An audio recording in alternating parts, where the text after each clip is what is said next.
जैसे ही मैंने मांगने वाले को झट से कुछ पैसे निकाल कर दिया ही था कि पांडे जी ने फौरन कहा, ये फ्रॉड लोग होते हैं, इन्हें जरा देखभाल कर देना चाहिए।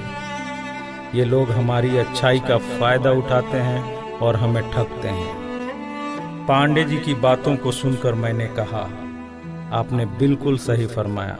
पहले मैं भी ऐसा ही करता था, लेकिन एक वाक़ये ने मेरी दुनिया ही पलट कर रख दिया।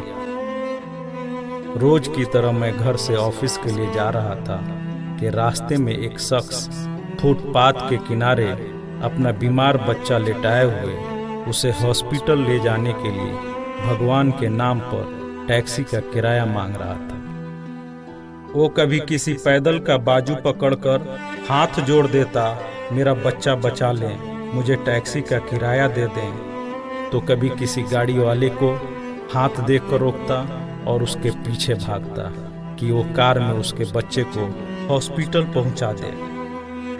कोई रुकता तो कोई नहीं रुकता, जो भी रुकता वो भी उसे घूर कर देखता और आप वाली सोच कर उसे डांटता, काम करके खाने की नसीहत करता और आगे निकल जाता।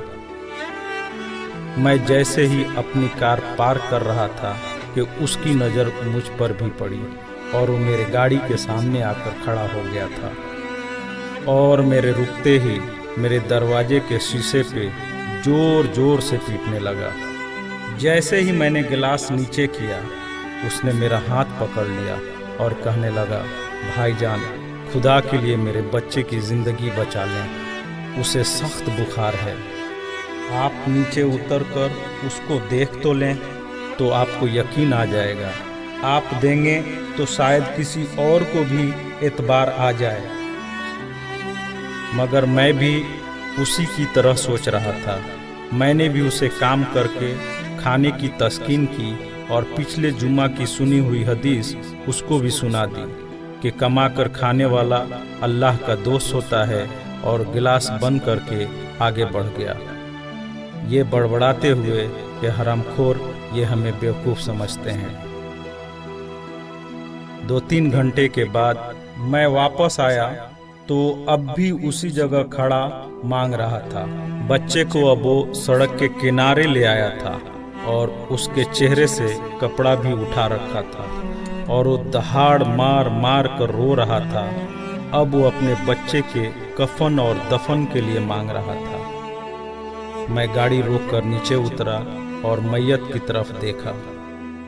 फूल की तरह मासूम बच्चा जिंदगी का बाजी हार गया था।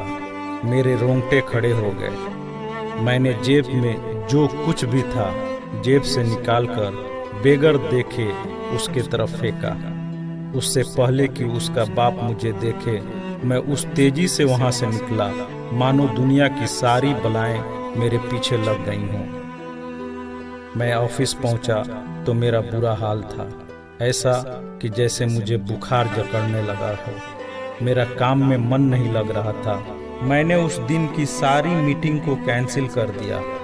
मैं भी उसी बच्चे की तरह एड़िया रगड़ रगड़ कर मरना चाहता था। 2-3 दिन के बाद बुखार को तो आराम आ गया, लेकिन मैं जहनी मरीज बन गया था। मुझे लगता था कि मेरी उसी सोच से वो बच्चा मर गया।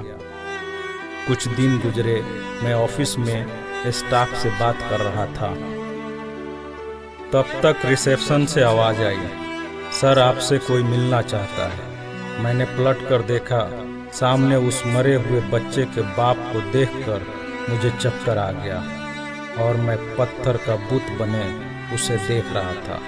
तभी उसने अपने जेब में हाथ डालकर कुछ पैसे निकाले और मेरा शुक्रिया अदा करके कहने लगा कि आपके पैसे बड़ी बरकत वाले थे। शायद आपके खुलूस की बरकत थी कि मेरे बहुत सारे काम हो गए।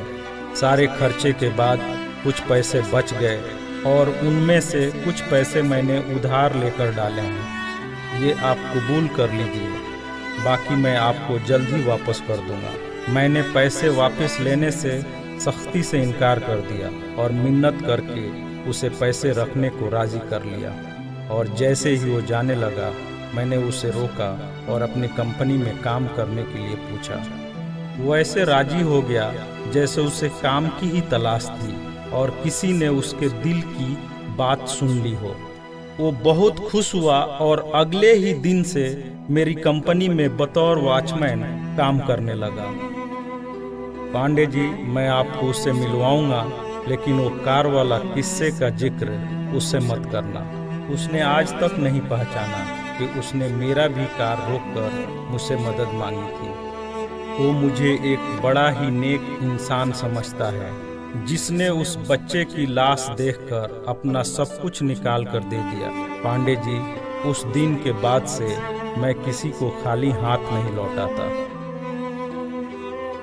थोड़ा सा देने से ना वो अमीर होता है और ना मैं गरीब, बस दिल को तसल्ली होती है। और रह गई लूटने की बात, तो पांडे जी हमें कौन नहीं लूटता।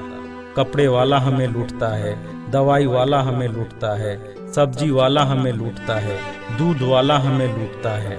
इतना सा लूटने के बाद अगर कोई हमें खुदा के नाम पे लूट ले, तो शायद मरने के बाद खुदा हमारे गुनाहों को माफ कर दे कि ये बंदा मेरे खातिर मेरे नाम पे लूटता रहा, और शायद हमारी गुनाह बख्श दे।